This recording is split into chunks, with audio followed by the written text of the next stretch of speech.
Welcome to the DevReady Podcast. So today I have Joel joining me. Joel, I didn't ask you what your surname is, which is normally what I do before the call, but it's Vermaas is how I'm guessing you say it. Yes, that's close enough. I'll let you do an introduction yourself, so that way I don't botch anything else. All good. So I'm Joel Vermaas. I'm the founder and director of Vibrant Insights. We're a market research, insights and strategy agency in Melbourne. We've been operating for about 3 years, but I've been in the research industry now for close to 2 decades. Well, so market research. A lot of people may not know what that exactly means if we're talking about the world of, say, startups and business.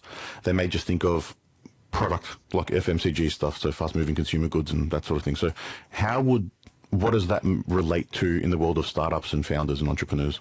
Totally. Thanks for the question, Anthony. So when it comes to market research, essentially the best way to think about it is the conduit between your customer or potential customer and the business. So market research to me is absolutely anything and everything that gives you the intelligence that allows you to make decisions with confidence.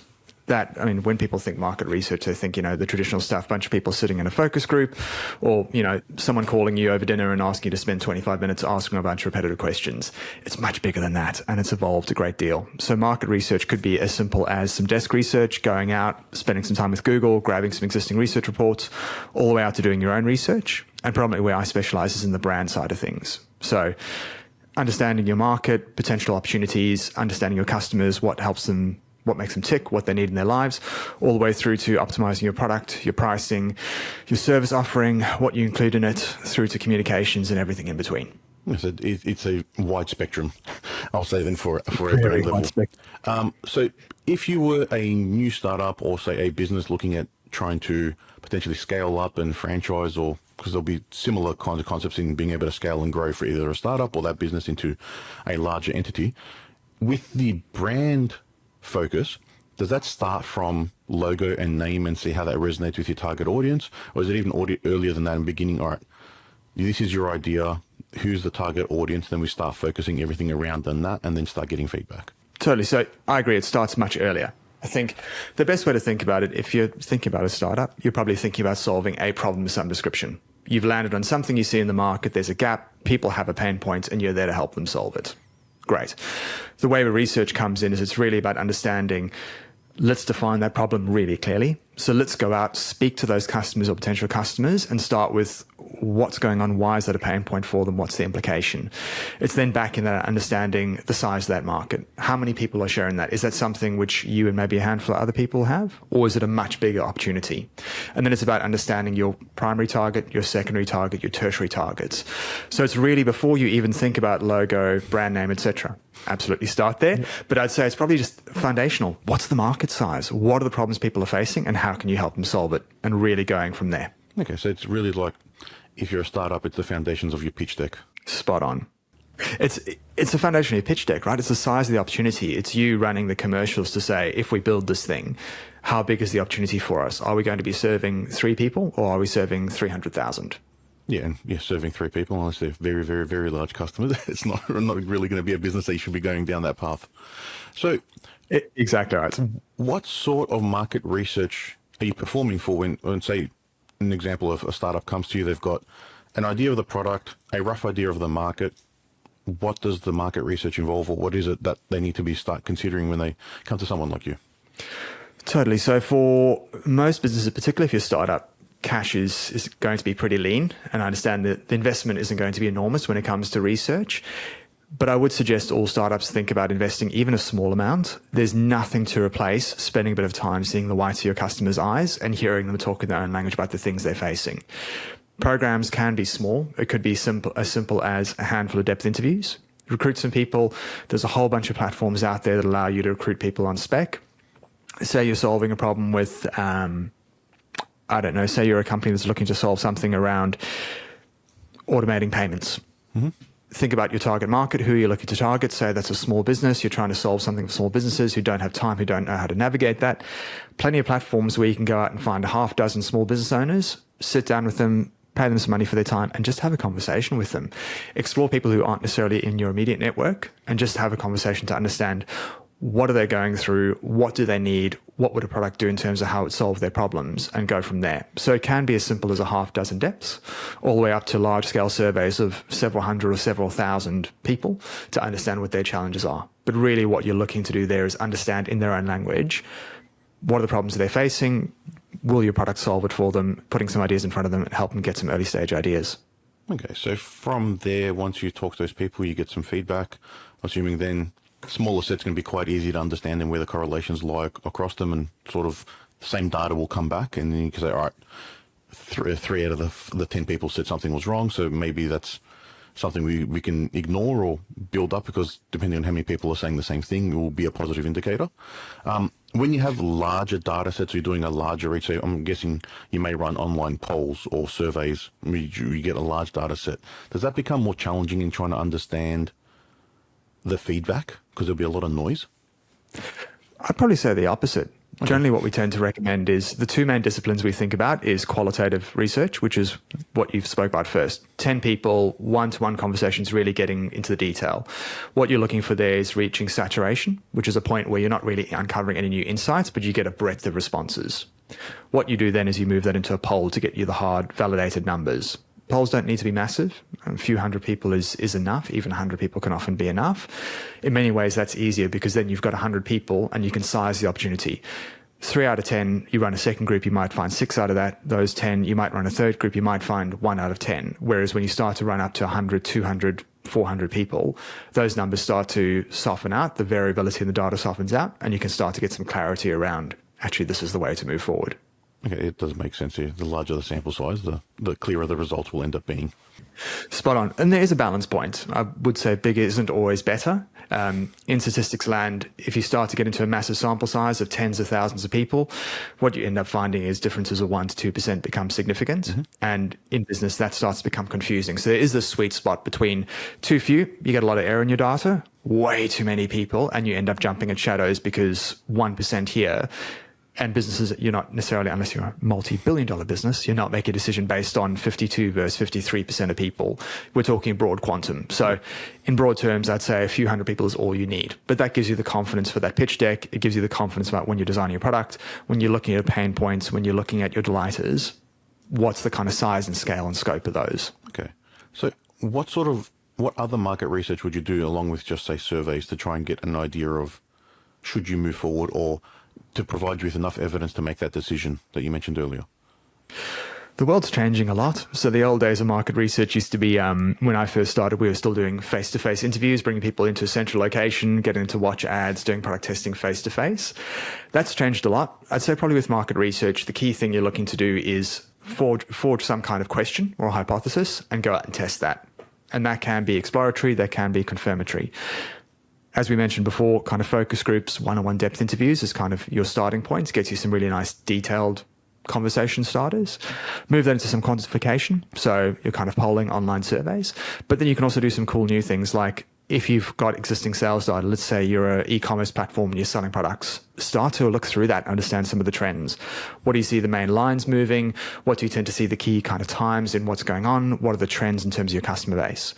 But that can also start to expand into, say, A/B testing. So you can create some ads, you can start to create different types of copy, put that out using meta suites, for instance, and run some A/B tests. And you can start to make some decisions there about if we have certain phrases, if we have certain offers, certain products, color profiles, fonts, logos, whatever, what gets us the best click-through, what gets us the best response. So you can start to use things like experimental methods and behavioral methods to understand what people are going to resonate with. Okay. So just touching on, say, the ads there, you mentioned Meta, so that'll be Facebook ads, is the general term most people probably recognize it as. With running ads, when you're, say, doing A/B testing, are you comparing two completely different ads like apples to oranges, or are you testing a red orange to a red apple to a green apple, like just minor changes along the way?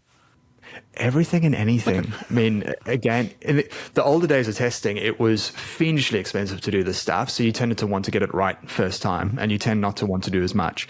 These days, I'm finding because the cost of research is coming down, because you can do these large-scale automated campaigns, particularly through Meta, you do have the license to go broad. So you can start with apples and oranges and bananas. From there, you might start to discover, actually, it's apples are the way forward. Now we can start to play with apples. Is it red? Is it green? Is it pink? So absolutely, you can go broad and totally random things, or you can start to test the nuance in that. Very easy to do, very cheap to do. Yep. Yeah, the cost of the CPC and the cost per click is quite low these days, and I'm guessing you're doing it for the impression count, and then just trying to see what the conversion ends up being on a click from that number of ads. So in saying that, how long should you be keeping something running to see if it's actually statistically significant, or how many views are you looking to get? Because you said a couple hundred when you're looking at a survey or a poll. What's it mean in ad land? Guess it depends on what your end outcome is, whether you're looking to drive clicks or drive conversions. I'd say probably in the first instance, when you're looking at make a decision in terms of broad creative decisions, a few hundred is all you need to get those percentages and understand which way to go, and then tune from there. It also depends on what the cost is and what you're looking to sell. So in research land, for 10, 20K, you could probably do a reasonable research study and start to get some data on informing a major communications piece. That can be a really good use of your budget, particularly if you're looking to spend north of hundreds of thousands. For a business, spending a small percentage of that on a bit of primary research can save you potentially hundreds of thousands in the back end in terms of efficiency. So it really depends on what your outcome is. But with the relative cost efficiency of Meta, Facebook, Instagram sort of ads, it is quite effective just to run those basic A/B tests to start to get your tune, and then from there. Okay. So for an example, you could be running ads to just try and get views to your website, and those ads may be testing taglines or words that attract people to try and get. So what's the words that will convert the most or resonate the most with the target audience? And then it may be, all right, what colors get people's attention? And then those two together within variations, and then take it from there as a really simple way to explain that. Spot on. So we've recently done a campaign which admittedly was more about recruiting people to a research project ourselves. So we've just been through this as a business. We looked at running a bunch of different copy. So we looked at both tagline variations, the reward variations, and looking at the imagery that we use. And we've run a whole bunch of different styles. So looking at different families, different ages of people, even within people, different genders, different looks, doing different things at that time. So we've very quickly taken a look at, in your example, apples, oranges, or bananas. And then within that, we started to experiment with different taglines. So which is the best call to action? From that, we've gone from about 24 different creative units to now down to 3 or 4, which we know are working hard in terms of capturing attention and getting people through into our recruitment. Okay.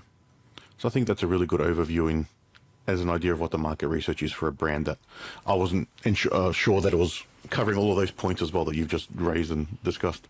So you mentioned that you were working corporate and you've gone out and started yourself. What made you jump out from the corporate and then come in to start your own agency?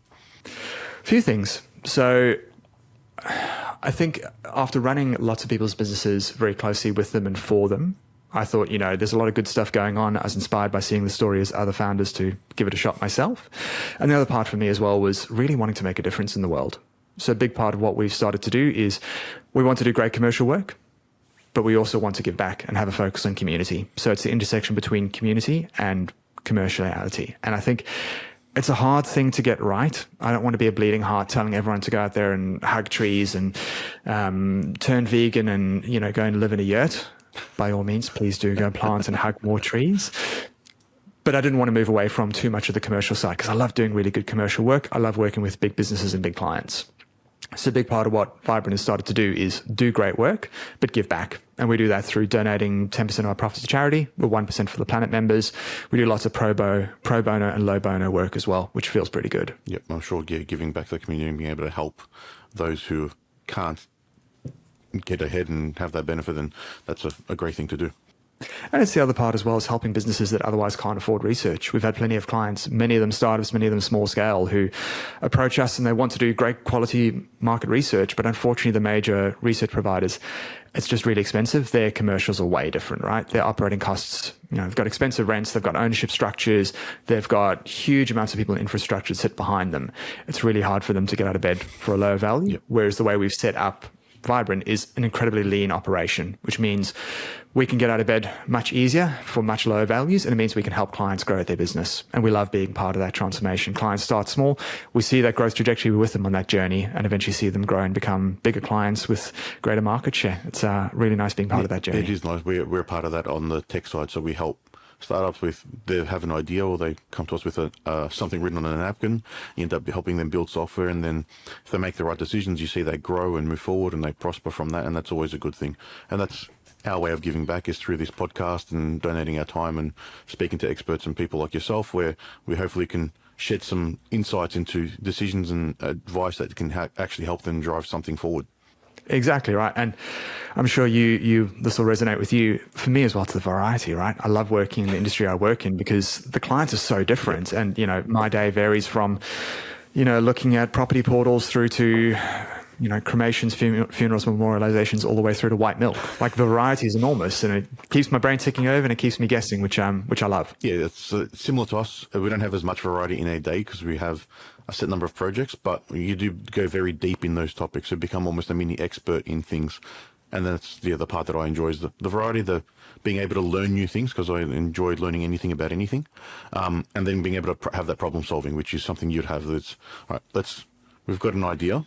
How do we test it to see if that idea is valid and move forward with it? And then, all right, what variations can we make on that idea to improve it again? So you've almost got like a game that you're playing. Spot on. And we spoke about this earlier, right, Anthony, about the origins of what you're doing, DevReady, and you think about where so many people start from. I think I'm the only person to have ever faced this problem. Yep. The truth is that regardless of the business, there's common challenges that all businesses tend to face at various points in their lifestyle or their life stage. That being said, it will differ enormously across industry, but fundamentally it's similar kind of challenges. So being able to impart that knowledge and say, well, it's maybe not your industry, but we've seen this in these kind of facets, and here's how they navigated it. It's a great way to pass that knowledge back on and help someone else jump over a pitfall. Yeah, and that'll be tying back to having enough evidence to make a decision. The amount of evidence or the type of evidence you need is going to be very similar for most businesses, and the decisions they're making are going to be quite similar as well. It's, do we go in direction A or direction B? And whether the direction's a service or a product or scaling up or scaling down or whatever it may be, it's going to be, do you have enough evidence to help you make the right decision? There's no right or wrong. You'll just figure it out after you assess it, I guess. Spot on. And what I will say to a lot of founders and a lot of businesses, one of the greatest examples I've got of a business that is super successful and does this really well is Seek. Seek is a great business that is fueled by great quality data and insights, but a really healthy dose of intuition. Having worked with various people at Seek over the years and seeing where they've gone in their careers, what makes them great and what makes Seek and those marketers great is they take from that a sense of intuition about where the market is. They use some research to tune that, and then they take the intuition to get it home. Now, what you were suggesting is the direction. The advice I provide to any founder, anyone starting to scale a business up, even if you're in an established business, research is the difference from having 360 points on a compass and figuring out where you go. You don't have to spend big, and you don't have to have a precise heading of we're going to 345 degrees. It's enough to go, right, in 360, can we narrow it down?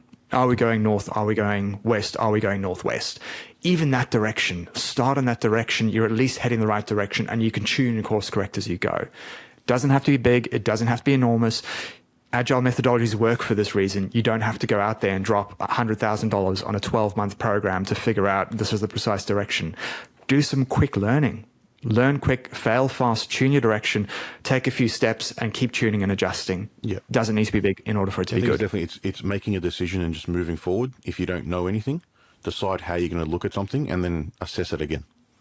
A lot of people just doing their first step is the challenging part, and then they don't end up going anywhere, or they let the decision almost paralyze them and stop them from moving forward.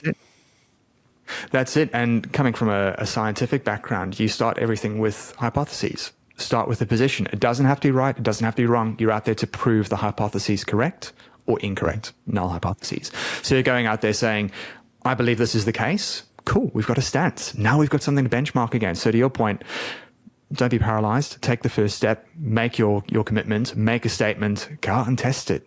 If it's wrong, fabulous. You've learned something. Learn, adapt, pivot. Yeah, that's the best way to take it. And yeah, especially the learning, it's understand the decision and the outcome, and then take something away from that. Because if you don't take something away from it, you'll either repeat it or you just keep doing things aimlessly without course correcting, as we say. Spot on. And I think it's one of the great challenges when you look at survivor bias, when you look at any business and you say, gee, they're successful. You hear about all the great stuff they did. You don't often hear about all the failings and the mistakes and the errors that were made when they started and probably continue to be made to this day. Working in lots of organizations, the amount of stuff we test where it's not quite there, it needs to be tuned. Everyone's human. Everyone makes mistakes. It's, as you said, how we learn and adapt from them and the lessons we take and the way that informs our future that makes the difference. Yep. So what are some sort of key questions if you were starting out to either launch a new product or a service that as a business, that you should start thinking about trying to test? So again, starting with that kind of hypotheses or getting a broad business plan in place, I think the first question, or the questions you'd be asking yourself, is what's the problem I'm trying to solve? Break it down. Why do I need to solve this problem? Why is it important? How much of a pain point is this for people? Who am I trying to solve it for? So defining who the kind of primary target, and then who are the other people that might fall out of that? And then start to think how you connect yourself with those people. Where will I find those people for whom I'm going to solve that problem? How do I connect with them? How do I find them? How do I engage with them? What's it going to cost me to solve it? And what's it going to cost someone to pay me to solve it for them? And from there, everything else will shake out. Here's the need. Here's the audience. Here's how I find them. This is what it's worth to them. And here's how I scale it up. Okay, yeah, it's just really setting that plan in motion and just being clear in a really short summary. And it sounds really easy, right? But it's a lot of thinking. And I know it's really easy for me to say, just go out and define the problem and define the target audience. Easy, right? It's the product of countless nights and thinking and hard work. Have that really good business plan. I mean, I'm sure you've got plenty of them. Jump online. There's plenty of great business plans on Google. Lots of free templates to start from. The key thing is to start from something written down. It gives you a point from which to reference, test some hypotheses, test some examples, and tune from there.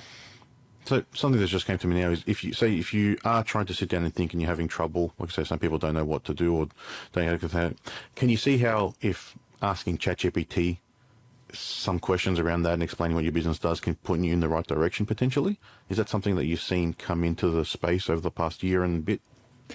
Yeah, it's a funny conversation you bring up. I'm sitting on the committee of the Research Society. It's one of the national bodies that looks after my industry. Mm-hmm. And we're running a few sessions around AI and where AI is going. And there's a big movement at the moment now, not just ChatGPT, not in terms of the way in which we use that to get ideas started or to analyze large chunks of data, but also synthetic users. And that's starting to evolve as well, where we're starting to create digital personas that never get tired, that you can ask as many questions as you like.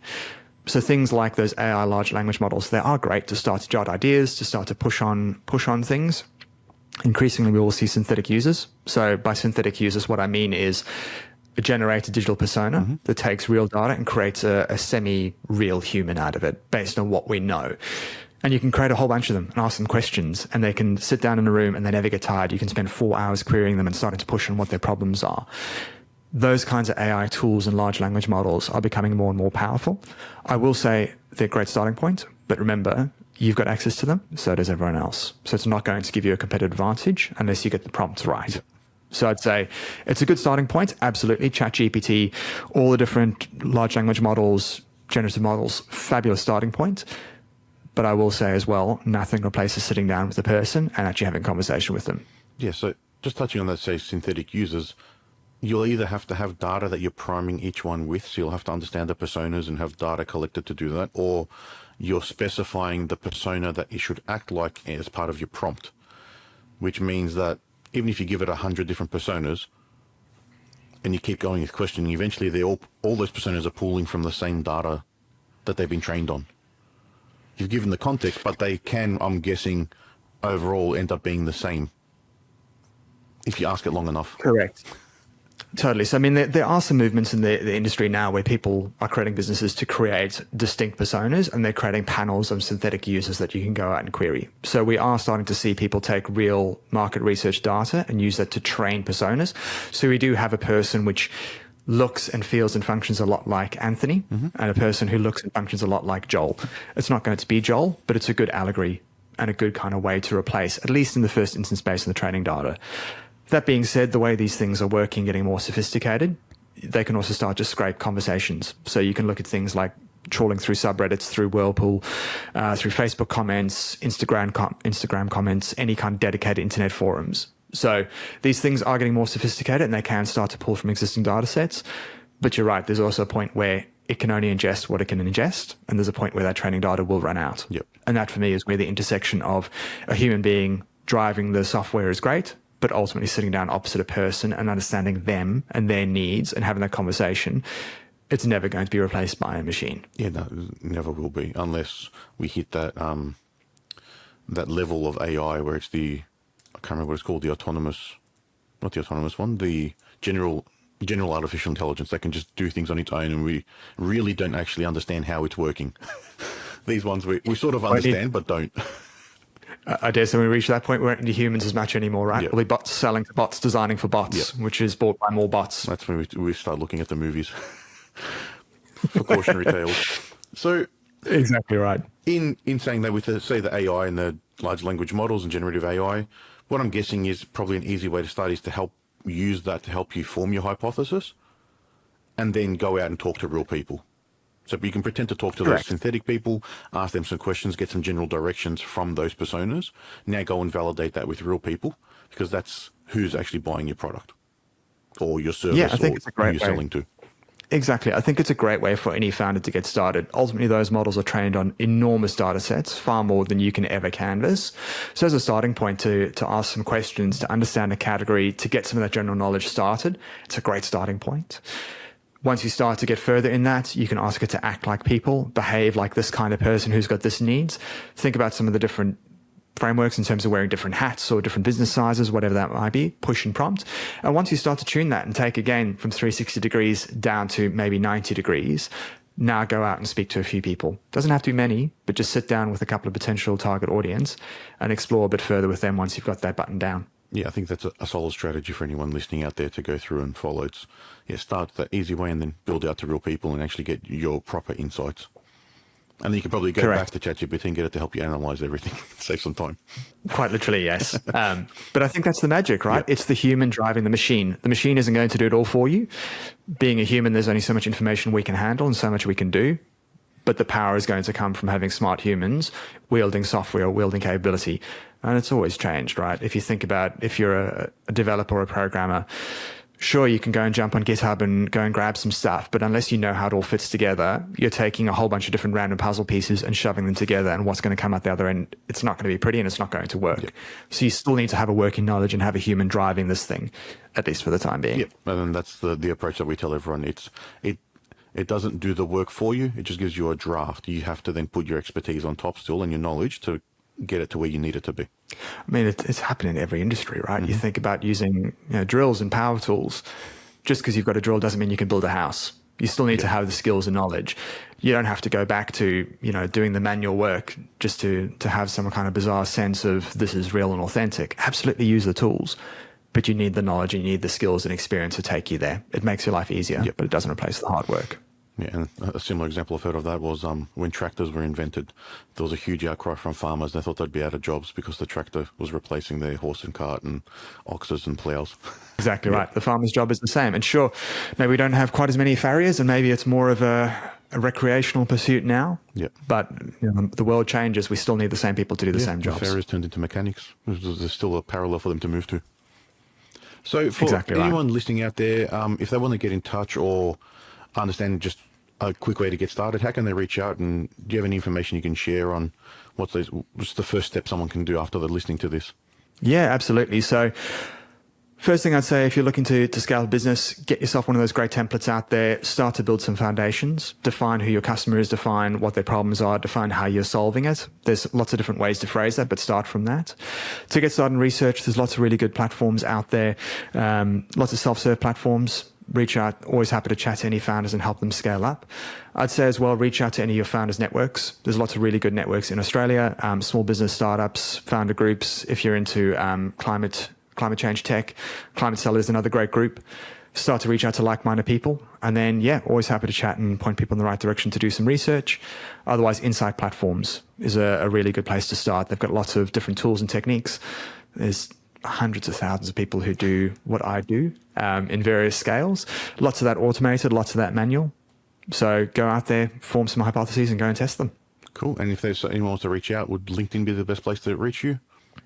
Absolutely. Either LinkedIn, jump onto Vibrant Insights in LinkedIn, you'll find us, or our insights, vibrantinsights.com.au. Happy to chat to any founders or anyone kind of scaling up and help point them in the right direction. Cool. We'll put those notes in those links in the show notes. Well, Joel, thank you for your time this morning. It's been great to have a chat and actually get some more insight into what sort of the market research industry looks like, because I've never been a part of it or known much. So hopefully someone else has learned something, not just me. Wonderful. Thank you for having me, Anthony. It's great to be here. Thank you. Cheers.